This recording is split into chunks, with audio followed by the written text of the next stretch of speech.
Hello, collectors! It's Steven here with a review of the Figma Link. This particular Link is based on his appearance in the video game The Legend of Zelda Skyward Sword. This was the second Nintendo Figma to be released, back in the good old year of 2012, and has been reissued ever since, almost once a year.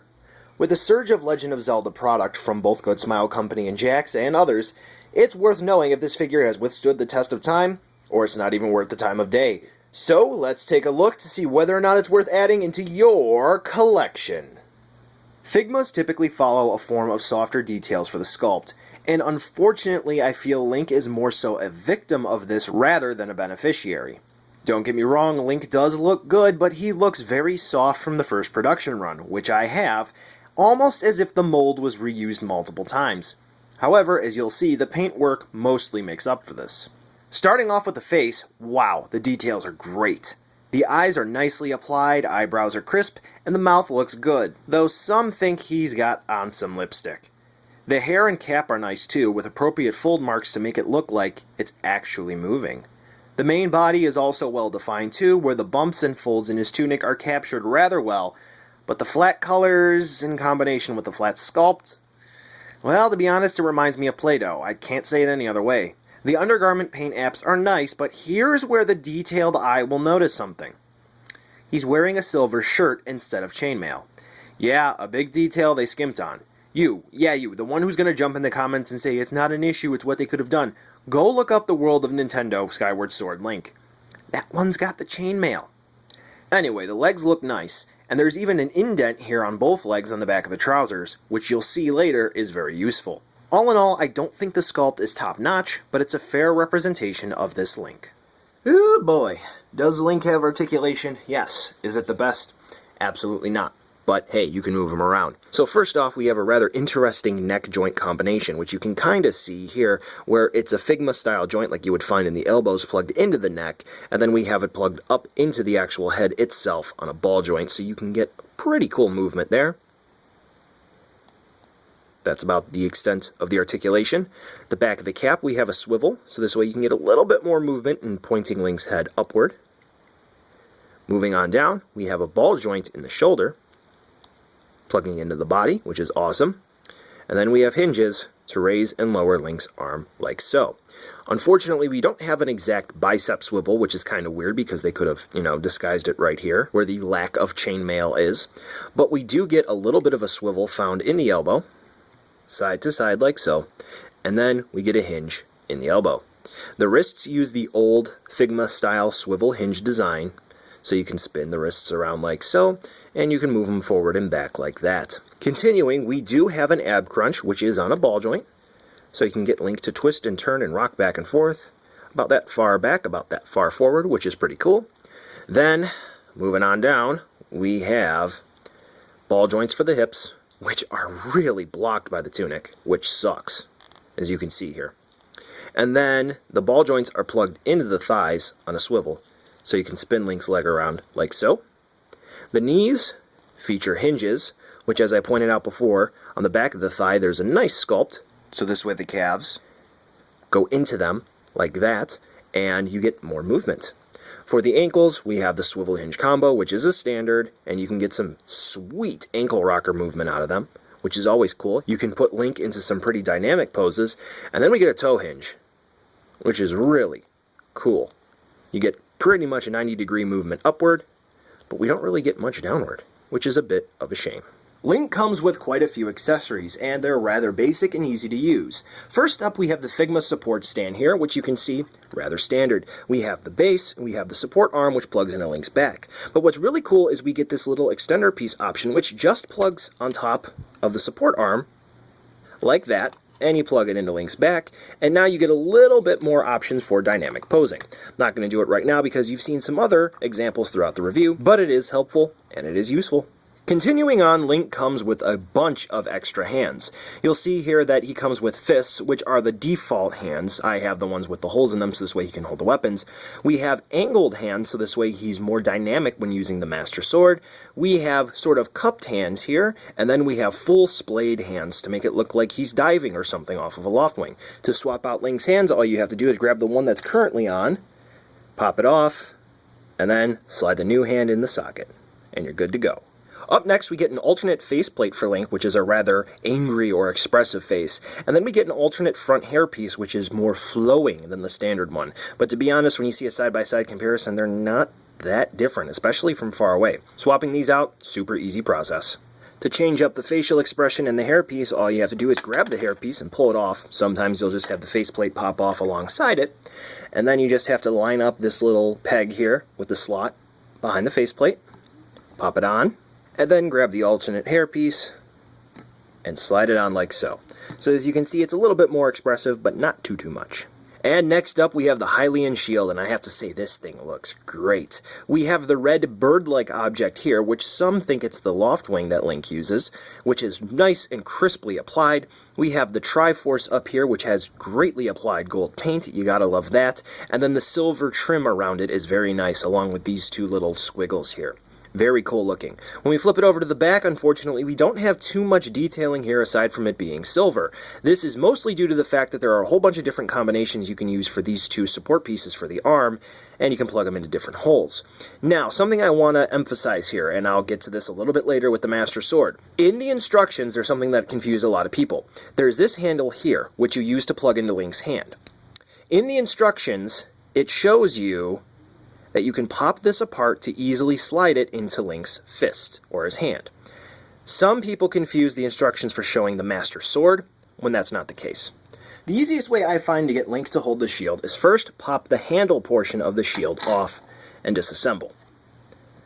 Slide the handle into Link's fist, like so, and then reassemble, to make sure that the prongs, if you will, are pointing out to the side. Then on the shield, you see this fake leather strap. Pop that off. Just a little bit, just either the top or the bottom piece, whichever one works best for you. Then line up the handle pegs with the holes in the shield,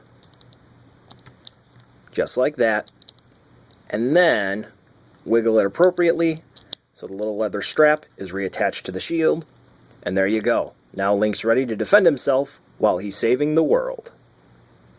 And now we have the accessory everyone has been waiting for, the Master Sword. And I have to say, they really did a nice job with the sword. We have a nice metallic blue with a silver trim up here for the actual blade, and we have the engraving down near the hilt of the sword. We have blue here, down for the hilt, with nice gold paint applications, very crisp and clean. And the handle of the sword has a nice green-blue crisscrossing pattern on it, which is cool. Now, here's something you need to keep in mind. There are, in fact, two different versions of the Master Sword. What? What do you mean? Okay, so I got the first production run of Link. That's the sword here on the right. And unfortunately, mine had some quality control issues. You can see what looks like some bubbles in the sculpt up here in the manufacturing process. Yeah, not too great. And this hand in particular, it's a little loose. It likes to go floppy whenever you have it attached to Link. Now, how is there a difference? In the first reissue forward, the pommel comes off of the Master Sword. In the original release, which is why I have this hand stuck to the Master Sword, the pommel does not come off. It is glued on. There were some people who were able to pop the pommel off of the first release of Link, but this is not how it's supposed to be. This is supposed to be glued to the sword, and you're not supposed to pull it off. So if you're able to pull the pommel off, you're going to have a reissue. Now, thankfully, the reissue is more common because if you're not able to pull the pommel off because you have the first release, you have to try to finagle the sword into the hand. And if you're not wise enough to use the hot water trick, it's no fun. To get Link to hold the sword, it's as easy as I showed you before. All you have to do is pop the pommel off. Unless you have the first production run, then like I said, you have to wiggle the sword into the hand. And then, with one of the two appropriate hands, you just slide the sword in as far down as you would like so. Then reattach the pommel, and voila! Now Link can really fight evil. Along with the Master Sword, we get this really cool slashing effect part, and it's really easy to use. You just have to slide it on the Master Sword and you're good to go. It's made of a nice translucent plastic and it's really clear, so it does look like an energy effect. And be careful, because it is sharp. You may hurt yourself. And finally, we have the sheath or the scabbard, whichever you would prefer, for the Master Sword. Wow, the detailing is great. The only downside is that this isn't gold paint. It's more of a shiny metallic yellow, which, you know, I guess that is what it is. I would have preferred gold, even if it's not necessarily accurate to the source material. But anyway, aside from the fact that the paint is really, really greatly applied, it is actually pretty useful, because all you have to do is slide the sword straight in, just like that, and you're good to go. Now, unfortunately, Link does not have the articulation necessary to have the sword in the sheath and him able to hold on to it at the same time. Well, correction, he does, but it's not a smart move to do. You may break something. To attach the sheath or the scabbard, whichever you would prefer, you'll notice that there are two holes in Link's back, one for the Figma stand and one for the sheath. And you got this big old peg back here. Use the top hole, push it in, and now we have a rather complete Link. Now, as many of you know, Link doesn't always have his shield out. Sometimes he has it tucked away on his sheath. And thankfully, we can actually recreate this with the Figma. So we have the shield here, which has the leather strap here, and all you have to do is just pull that leather strap off. Then, you can line up the sheath with the middle of the shield, like so, and then reattach the handle just like so. Then, what you can do is just attach it to Link's back, like he would normally be wearing the sheath, and now he's ready to run away on an adventure. And once you display Link with the slashing effect, he looks really cool. So overall, for accessories, we get some pretty nice ones with Link, though unfortunately we don't get any other accessories like bombs or bow and arrow. But what is really cool is that those with a keen eye will notice so far I've been showing Link as if he's left-handed when this Link is right-handed. That's right, the accessories included with Link allow you to use them interchangeably with the left and right hands. So this way you can sort of keep Link pure, as some people like to say. Anyway, like I said, we get a nice amount of accessories for a standard Link. And here's your ever so needed size comparison. As you can see, he'll fit in well with a 6-inch smash display. So, buy now, skip, or find a deal. For me, get it as cheap as you can. It's worth picking up as a, say, stock Link figure or an introduction to import action figures.